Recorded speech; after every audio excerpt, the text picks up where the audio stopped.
Welcome dear learners, I Dr. Anjali Saxena welcome you all. Dear learners, this is third part of water treatment.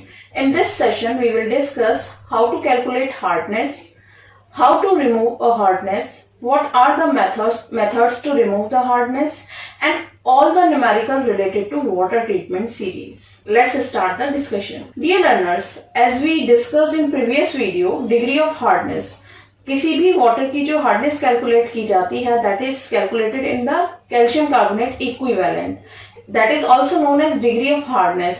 Degree of hardness का formula है amount of hardness producing substance into calcium carbonate equivalent upon equivalent weight of hardness producing salts. इसको हम पहले भी discuss कर चुके हैं और ब्रीफ वीडियो में भी ये अवेलेबल है कि कैल्शियम कार्बोनेट इक्विवेलेंट में ही क्यों निकाला जाता है, किसी भी सब्सटेंस का इक्विवेलेंट वेट कैसे निकाला जाता है. When we have to calculate temporary and permanent hardness, we know what are the salts which are responsible for temporary hardness, which is also known as carbonated hardness, and we also know what are the salts which are responsible for permanent hardness or non-carbonate hardness. So there is just a glimpse. Magnesium carbonate, iron carbonate, bicarbonates of calcium and magnesium are responsible for temporary hardness, while chlorides and sulfates and nitrates are responsible for permanent hardness. When we want to calculate only temporary hardness, we will add the calcium carbonate equivalent of salts which produce hardness when we want to calculate temporary hardness. While we will add all the salts calcium carbonate equivalent which is present in our water when we calculate permanent hardness.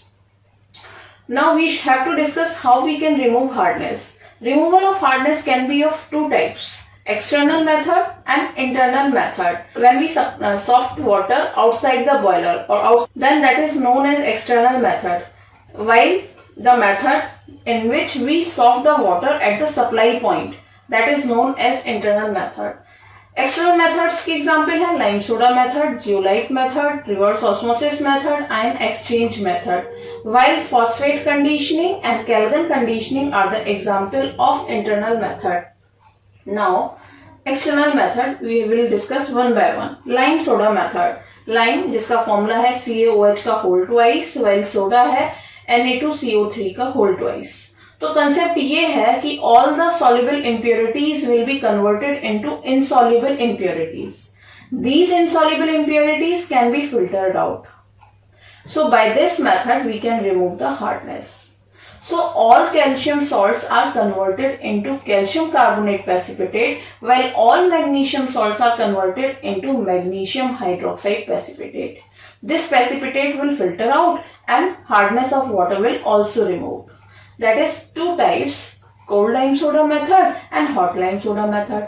If we perform this method at room temperature, that is known as cold lime soda method, while we perform this method at 80 degree centigrade to 150 degree centigrade, that is known as hot lime soda method. In cold lime soda method, there is large amount of sludge will be formed and there will be need of coagulant. There will be residual hardness more than hot lime soda method. तो cold lime soda method की residual hardness है 50 to 60 ppm, while hot lime soda method से जो water हमें मिलता है उसकी residual hardness है 15 to 30 ppm. Dear learners, which salt will require lime, which salt will require soda, which salt will require lime plus soda, or what will be the amount of lime or soda required by any salt substance or salt? That can be calculated by the reaction of lime and soda with that particular salt. So we have the brief lecture about it. Firstly, you have to go through that, then you will be ये concept आपको और अच्छे से समझ में आएगा. तो ये अपने आप में एक पूरा टॉपिक है जिसको समझने के बाद आपको ये इसके जो क्वेश्चन है वो और अच्छे से आप सॉल्व कर पाएंगे. तो अभी तक अगर आपने वो वीडियो नहीं देखा है तो लाइम सोडा मेथड से वाटर को सॉफ्ट करने का मेथड और लाइम और सोडा रिक्वायरमेंट कैलकुलेट करने का मेथड देख लीजिए. Moving on next question, zeolite method. Zeolite और परम्यूटेड मेथड. जियोलाइट जिसका फॉर्मूला है Na2O Al2O3 XSiO2 YH2O, जिसे हम हाइड्रेटेड सोडियम एल्यूमिनो सिलिकेट के नाम से भी जानते हैं, जिसमें X की वैल्यू 2 से 10 और Y की वैल्यू 2 से 6 तक कुछ भी हो सकती है. यहाँ पर प्रिंसिपल ये है, जितने भी कैल्शियम और मैग्नीशियम के सॉल्ट हैं उनको कैल्शियम और मैग्नीशियम को सोडियम के साथ एक्सचेंज कर दिया जाएगा, जिससे कि जो लेयर होगी जियोलाइट की वो खुद कैल्शियम जियोलाइट और मैग्नीशियम जियोलाइट में कन्वर्ट हो जाएगी और पानी में सोडियम के सॉल्ट रिलीज हो जाएंगे। और सोडियम के सॉल्ट किसी भी तरीके की हार्डनेस के लिए रेस्पॉन्सिबल नहीं होते हैं। इस मेथड से इसको रीजनरेट भी किया जा सकता है, जो हमारी लेयर एग्जॉस्ट हो चुकी है यानी कि पूरे तरीके से कैल्शियम और मैग्नीशियम जियोलाइट में कन्वर्ट हो चुकी है। जब वो NaCl या ब्राइन सॉल्यूशन के साथ रिएक्ट करेगा, then it will regenerate again in the form of Na2Ze। यहाँ पर Ze इस पूरे फॉर्म को लिया गया है और कैल्शियम सॉल्ट और मैग्नीशियम सॉल्ट पानी में रिलीज हो जाएंगे, जिनको हम डिस्पोज कर सकते हैं।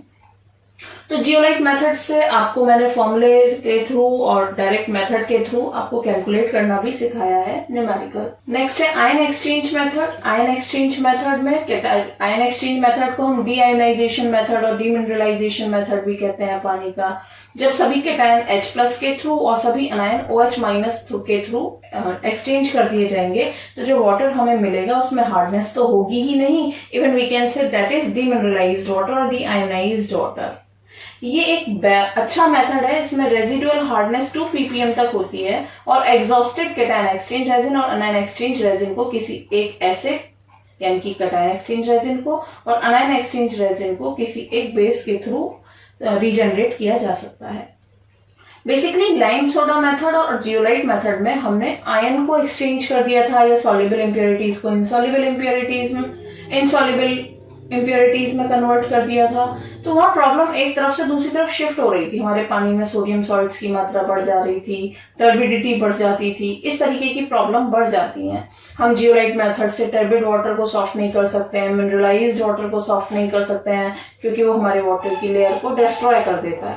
बट ऐसा कोई भी लिमिटेशन आयन एक्सचेंज मेथड में नहीं है। Now last method, reverse osmosis method. Reverse osmosis के लिए पहले हमें ऑस्मोसिस समझना होगा, then we will discuss reverse osmosis.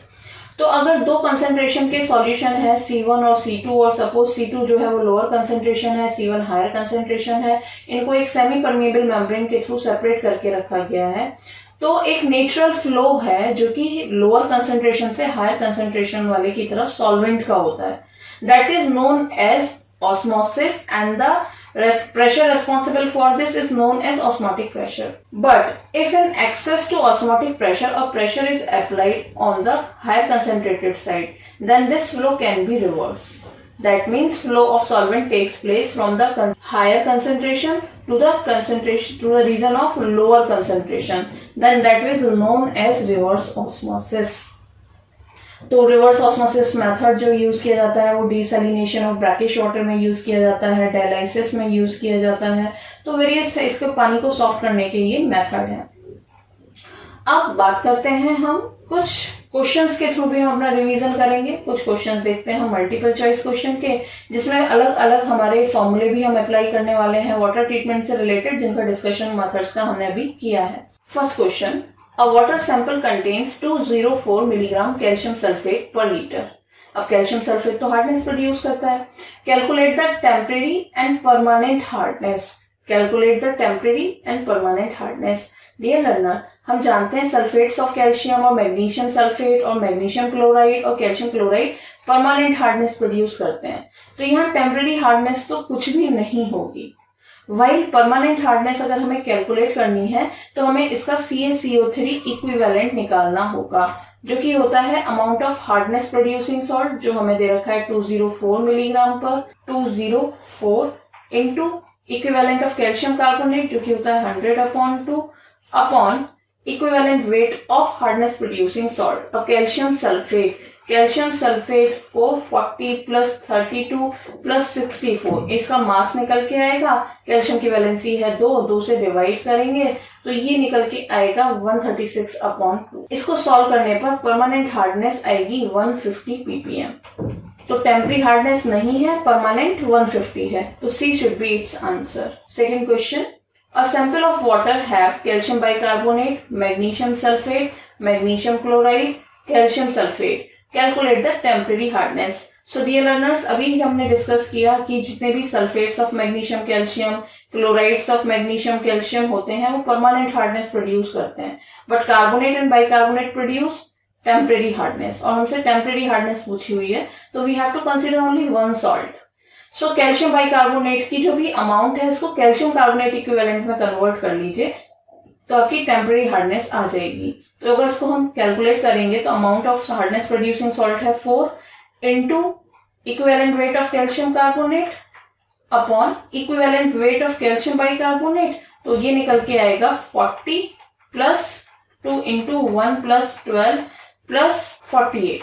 इसको जब हम ऐड करेंगे तो ये निकल के आएगा 146, और इसमें 2 से डिवाइड करना होगा क्योंकि कैल्शियम का सॉल्ट है, तो ये हो जाएगा 146 upon 2। So it's answer will be 2.46 ppm। तो A should be it's answer. Moving on next question. In osmosis, flow of solvent takes place from that concentration to that concentration through semi-permeable membrane।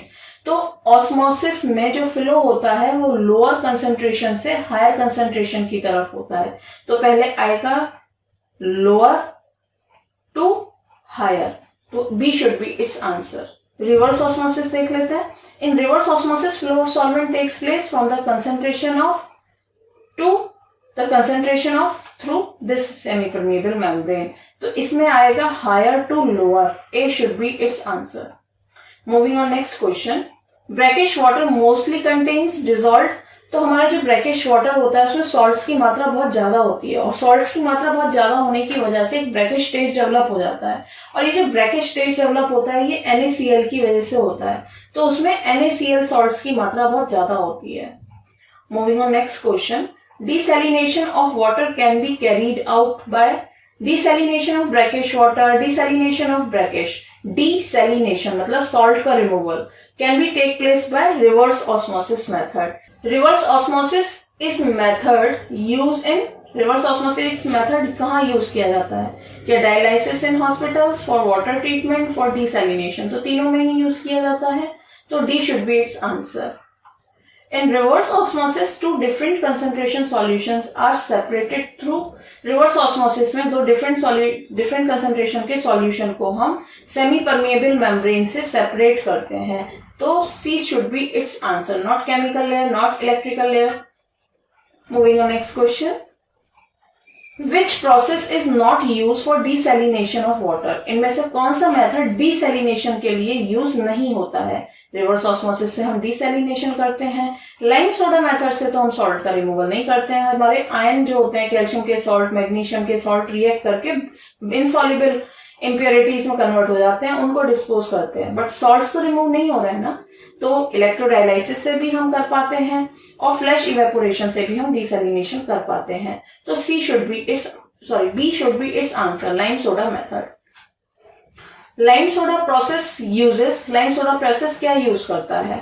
तो पहला formula हमें lime का दिख रहा है, ये तो यूज करता है, दूसरा फॉर्मूला हमें Na2CO3 का दिख रहा है, ये भी यूज करता है, तो C should be it's answer. Principle of lime soda includes, तो अब लाइम सोडा का प्रिंसिपल देखते हैं। All insoluble impurities are converted into soluble precipitate, no, उसमें तो सॉल्युबल इम्प्योरिटीज इनसॉल्युबल इम्प्योरिटीज में कन्वर्ट होती हैं। All soluble impurities are converted into insoluble precipitate, yes, which is filtered out, yes, या both of the above, so B should be it's answer. जो soluble impurities होती हैं वो insoluble precipitate में convert करती जाएंगी, और जो प्रेसिपिटेट बना वो स्लज की फॉर्म में फिल्टर आउट कर दिया जाएगा। 12th question. In blank lime soda method coagulant is required, while in blank lime soda method it is not required। तो रूम टेम्परेचर पर फाइन प्रेसिपिटेट बनाने के लिए कोगुलेंट यूज किया जाता है। जब हायर टेम्परेचर पर हम ये परफॉर्म कराते हैं रिमूवल, तो स्लज फॉर्मेशन बहुत ज्यादा नहीं बनता है, जिससे कि कोगुलेंट की रिक्वायरमेंट नहीं होती है। तो कोल्ड लाइम सोडा में कोगुलेंट रिक्वायर्ड होता है, हॉट में रिक्वायर्ड नहीं होता है, तो B should be it's answer. Moving on next question. For removal of calcium bicarbonate temporary hardness by lime soda process, which substance is required? So dear learners, calcium carbonate, calcium bicarbonate, magnesium carbonate, magnesium bicarbonate, CO2, H2S, इनके लिए केवल और केवल lime required होता है, इनके लिए केवल और केवल लाइम रिक्वायर्ड होता है, तो it will require only lime। not soda, not lime and soda. Next question, for the removal of CO2 and H2S by lime soda process, which is required? तो जैसे कि अभी ऊपर डिस्कस किया, only lime will be required. Moving on 15th question, for the removal of magnesium chloride by lime soda process, which substance is required? तो जितने भी magnesium के परमानेंट वाले होते हैं, like Mg++, MgCl2, MgSO4, इनके लिए L+S रिक्वायर्ड होता है, जबकि Ca++, CaCl2 और CaSO4 के लिए केवल S रिक्वायर्ड होता है. तो ये कुछ कैटेगरी हैं जिनको हम याद रख सकते हैं. इसके अलावा जो भी सॉल्ट कंज्यूम करते हैं वो L+S की कैटेगरी में आते हैं.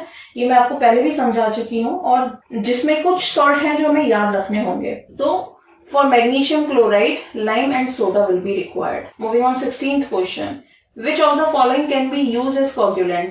Ferrous sulfate, aluminium sulfate, Na2Al2O4. तो ये तीनों ही कोगुलेंट की तरह वर्क करते हैं. सो आपको यहाँ पर एक ही क्वेश्चन में 3 एग्जाम्पल दिखाई दे रहे हैं कोगुलेंट के. Moving on 17th question, after hot lime soda process hardness of water reduces to. तो जो हार्डनेस रिड्यूस हो जाती है हॉट लाइम सोडा प्रोसेस में, वो 15 से 30 ppm तक रह जाती है, यानी कि इतनी रिड्यूस हो जाती है. So that is the answer. After cold lime soda process, residual hardness of water is, तो that is 50 to 60 ppm. तो हमारी जियोलाइट में तो 10 से 15 है, कोल्ड लाइम सोडा मेथड में 50 से 60 है, और हॉट लाइम सोडा में 15 से 30 है.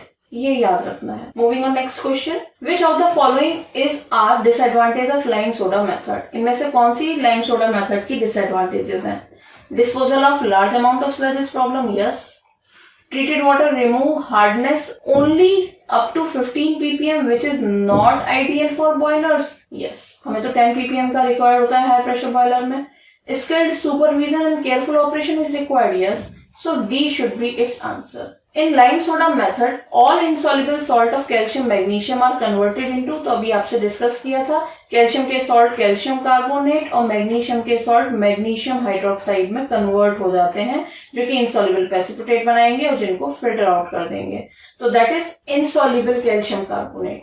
21 question, in a sample 13.6 milligram calcium sulfate and 3 milligram SiO2 is present. Calculate the amount of lime is required.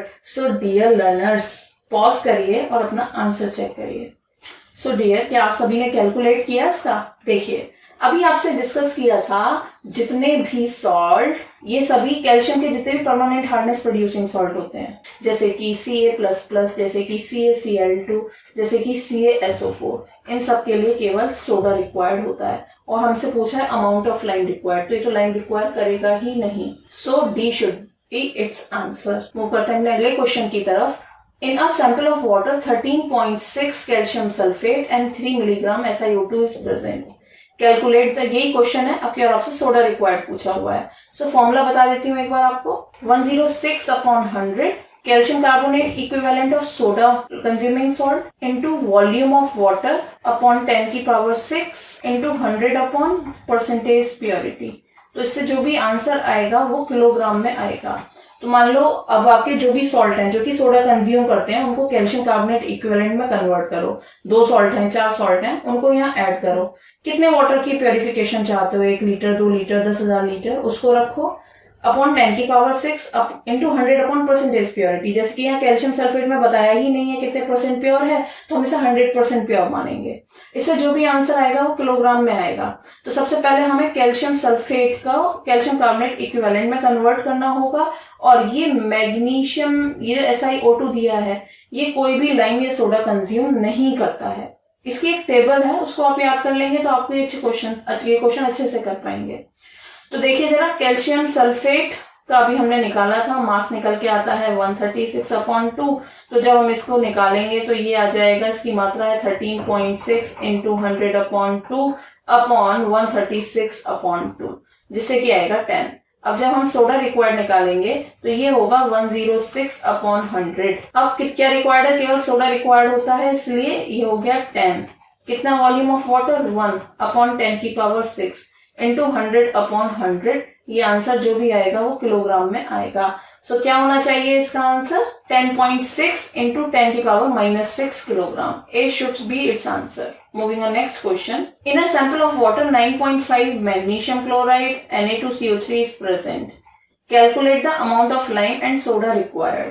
So dear learners, soda required का formula तो मैंने अभी बताया आपको, और देखिए जरा, मैग्नीशियम क्लोराइड है तो इसके लिए L+S रिक्वायर्ड होता है, जबकि Na2CO3 does not consume lime and soda. तो मैं आपको लाइम रिक्वायर्ड का फॉर्मूला और बता देती हूँ। लाइम रिक्वायर्ड का फॉर्मूला होता है 74, जो कि मास है लाइम का, upon 100 into calcium carbonate equivalent, बिल्कुल वैसा ही फॉर्मूला है, of lime consuming salt into volume of water upon 10 की power 6 into 100 upon percentage purity. इससे भी जो आंसर आएगा वो किलोग्राम में आएगा। यहीं पर अगर सोडा रिक्वायर्ड होता तो हो जाता 106 upon 100 into calcium carbonate equivalent of soda required salt या consuming salt volume of water, बिल्कुल सारा फॉर्मूला फिर वैसे ही हो जाता।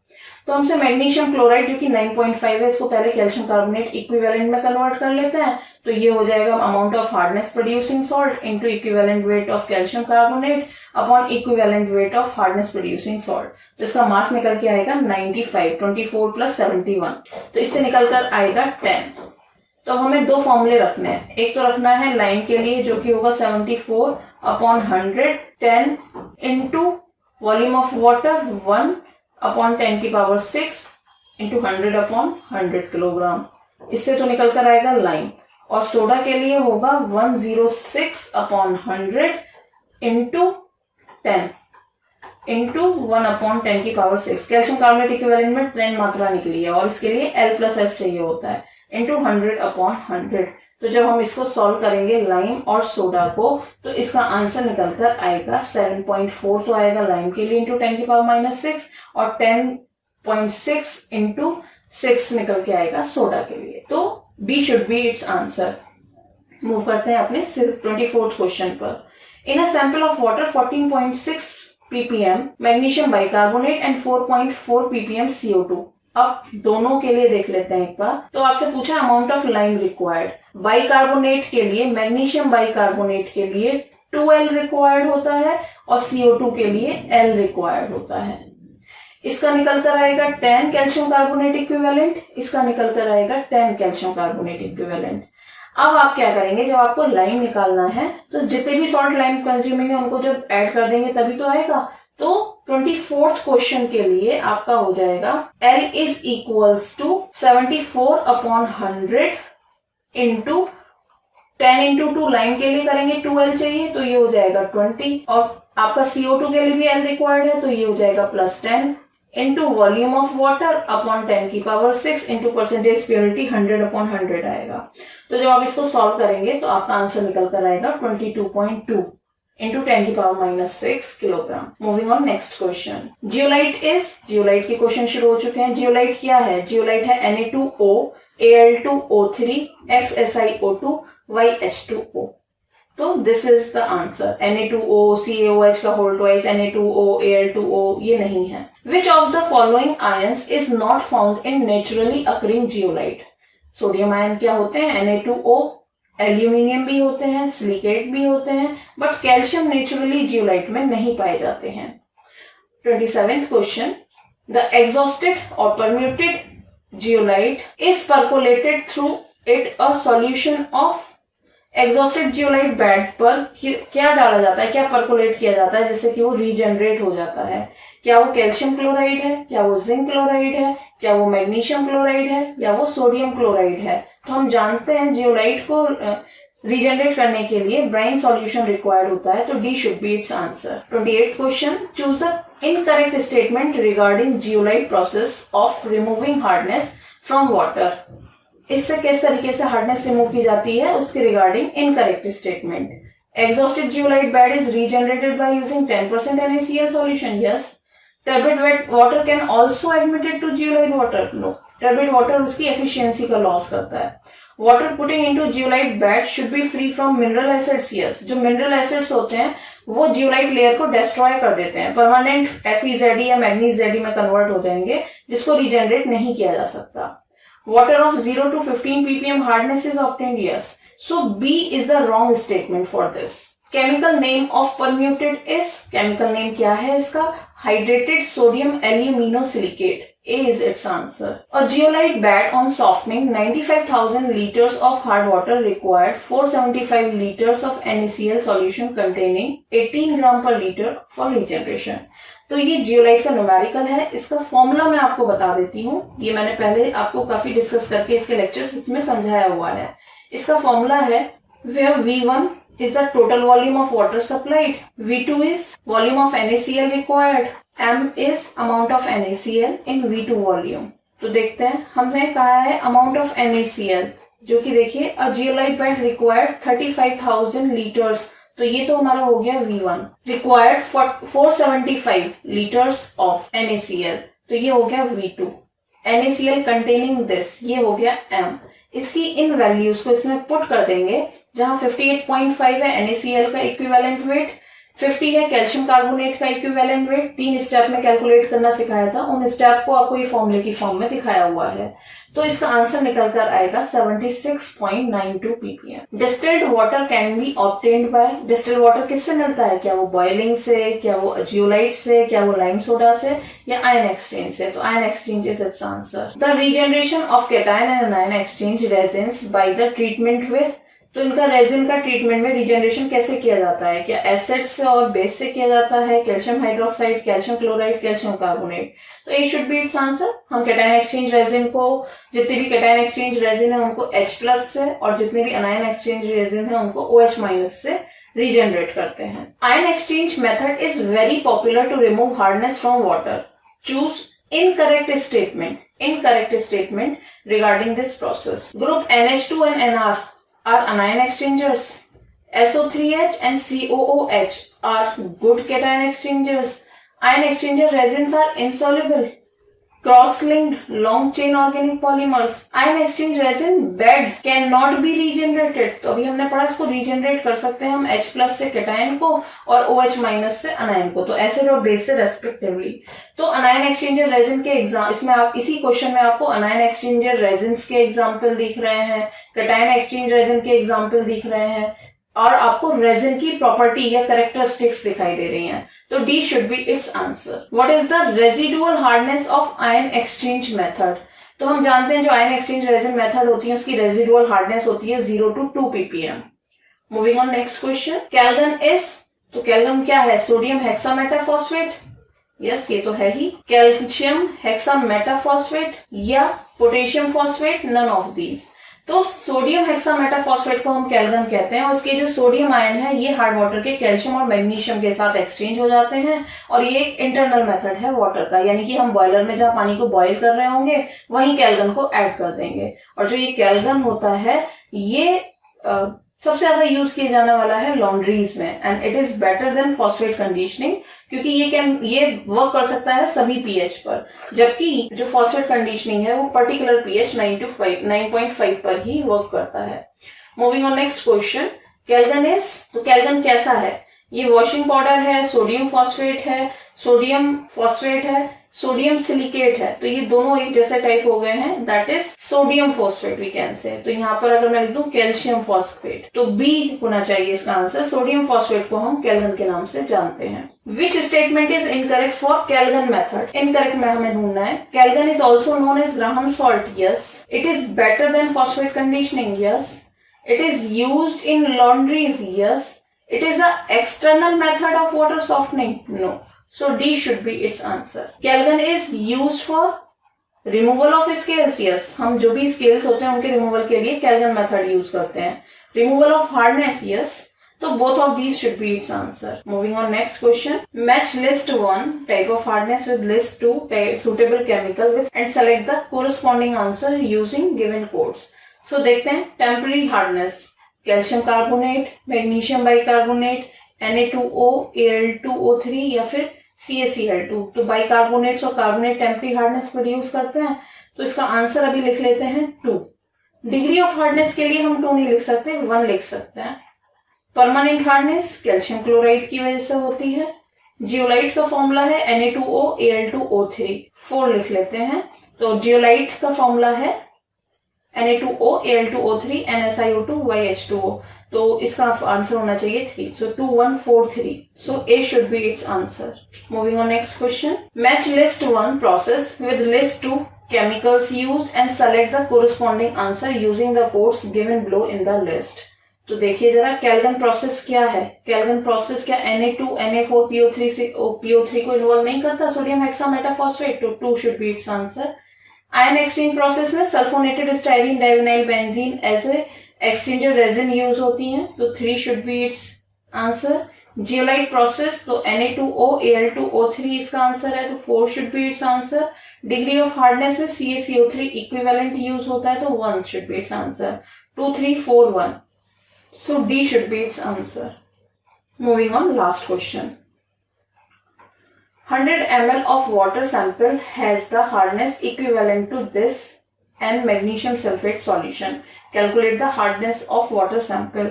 ये लर्नर्स ये हम पहले भी डिस्कस कर चुके हैं. ये प्रैक्टिकल से रिलेटेड क्वेश्चन है जिसमें फॉर्मूला यूज होता है N1V1 is equals to N2V2. तो एक तरफ तो लिख लेते हैं वाटर सैंपल और जिसके थ्रू करा गया है इसका टाइट्रेशन वो है दूसरी तरफ मैग्नीशियम सल्फेट का सॉल्यूशन.